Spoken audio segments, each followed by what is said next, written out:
Hey guys, it's Kylie. Welcome back to my channel, and today I am going to be going over some paperwork with you guys because this is my life now. Stop chasing all the city lights. Breathe me in, go on and take your bite. Count on me to make you come alive.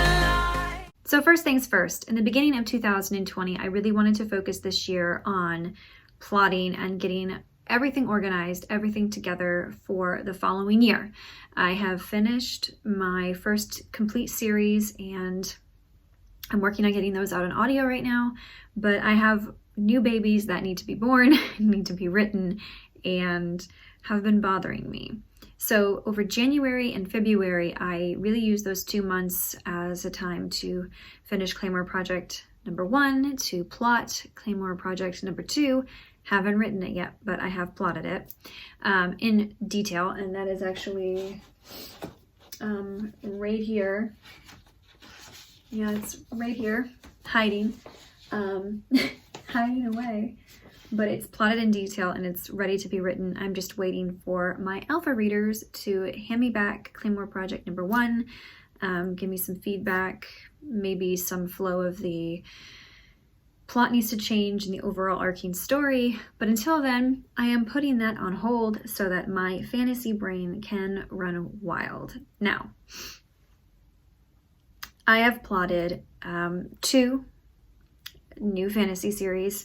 One is a YA and the other one is more of an epic dark fantasy. And I have chosen to work on the epic dark fantasy first. So February, I plotted all of the fantasy epic dark project. And now tomorrow is the last day of February. So March, I will be starting to write in this new project. So some of the things that I did for this project. So talking about how I plot. Usually I get an idea and I let it kind of ruminate for a bit, and then I get like downloads.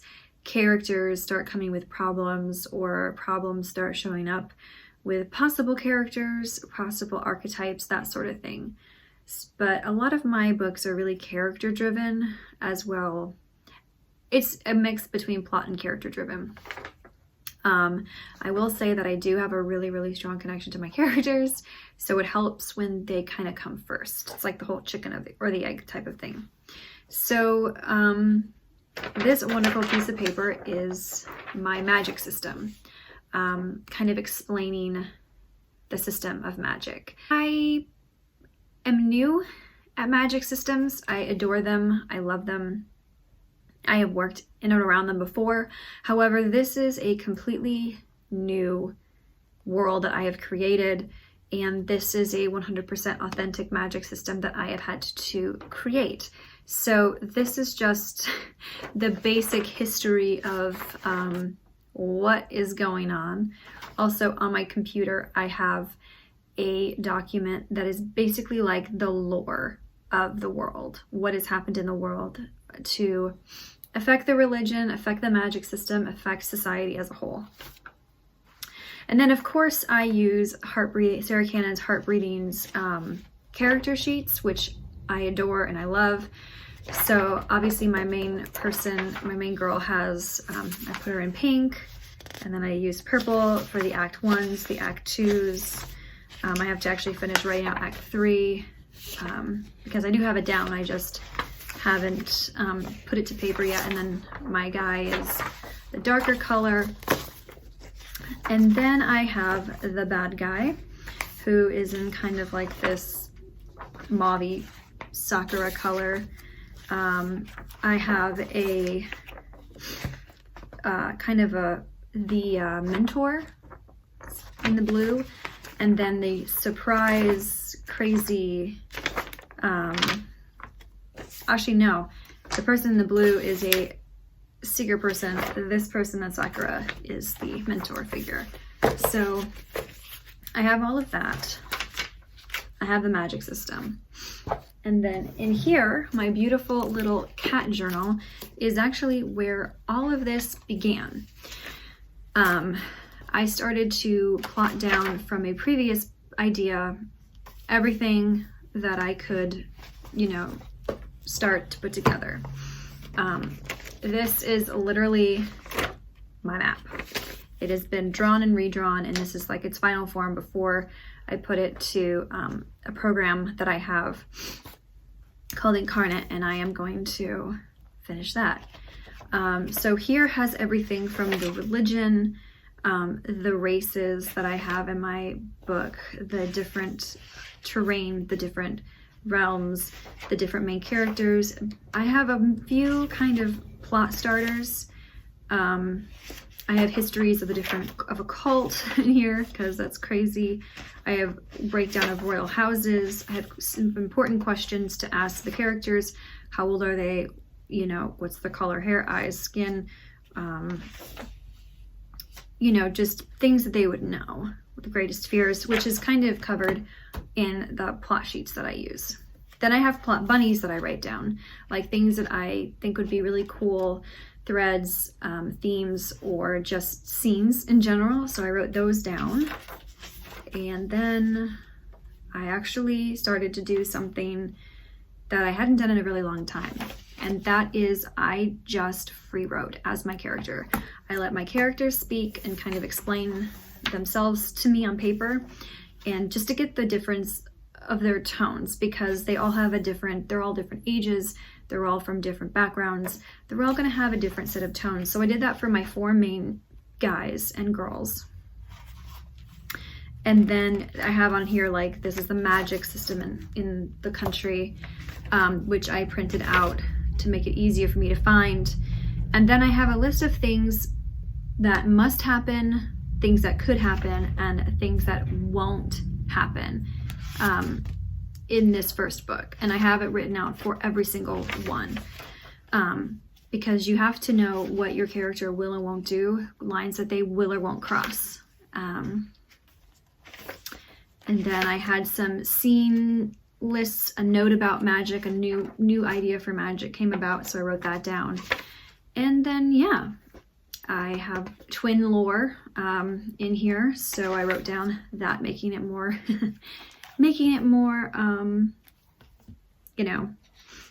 realistic, that sort of thing. And then I also have my races and the differences between them and what they are. So this book contains a lot. I have things to explore, different themes that I have written down. And I also have a huge list of the gods, goddesses, and deities in this book. So this is how I plot. So these are the main things. And then this is my scene list.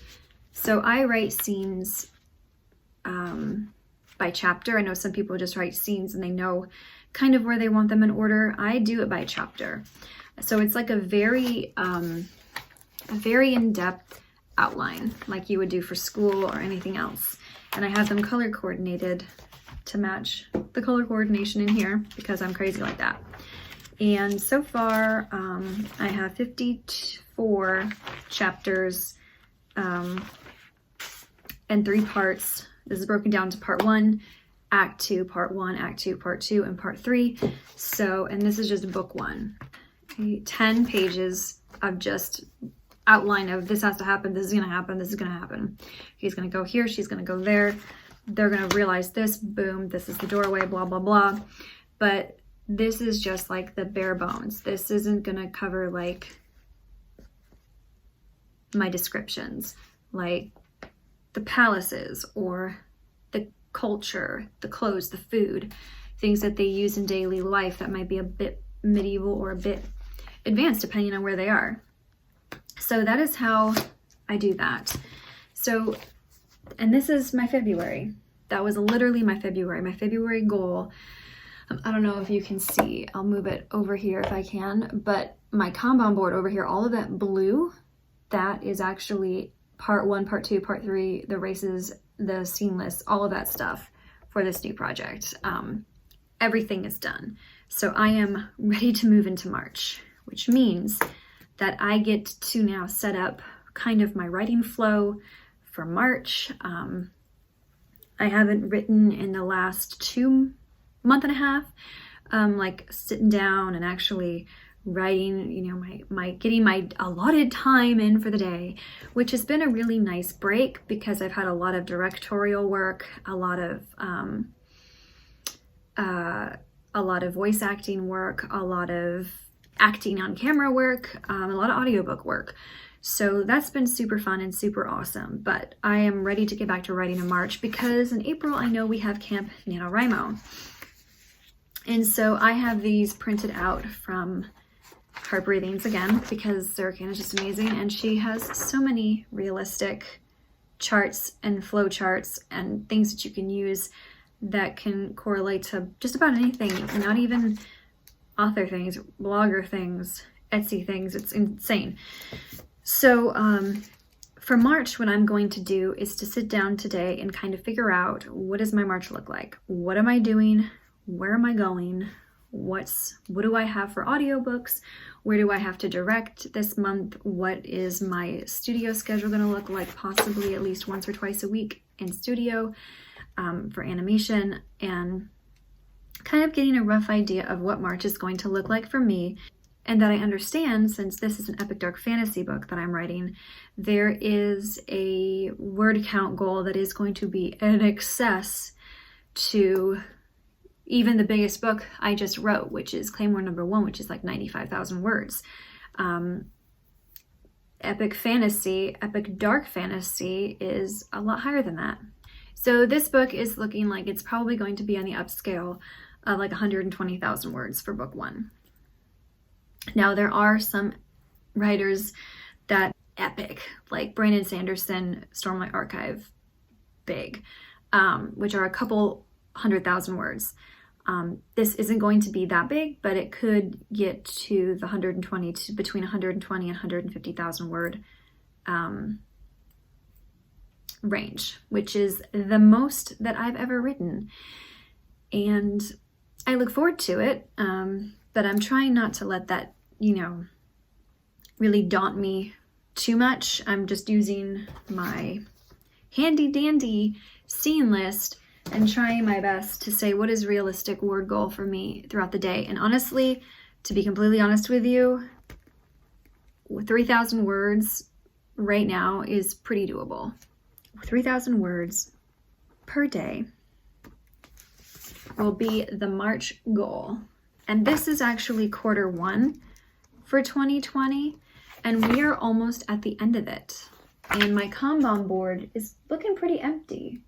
A lot of the pink that I have still set up in my Kanban board is for Claymore Project 1, and that can be taken care of once I get the edits back from my alpha readers. So a lot of that is going to come like boom, boom, boom. And it's kind of an ongoing process this year with the Claymore Project, figuring out if I'm going to self-publish it or if I'm going to actually query it. And I'm leaning more toward querying it. So we'll see how that works out. As for everything else is pretty much done. I have audiobooks covered.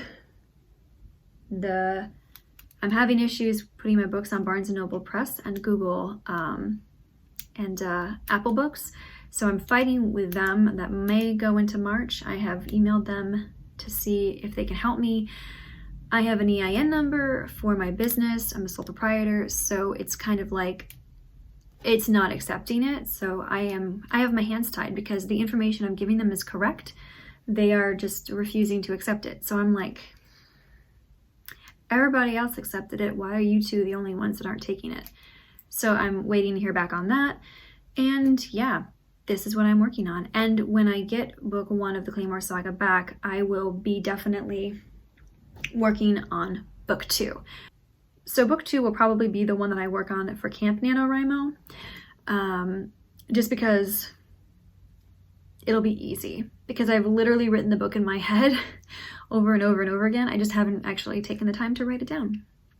So that is what I am doing today.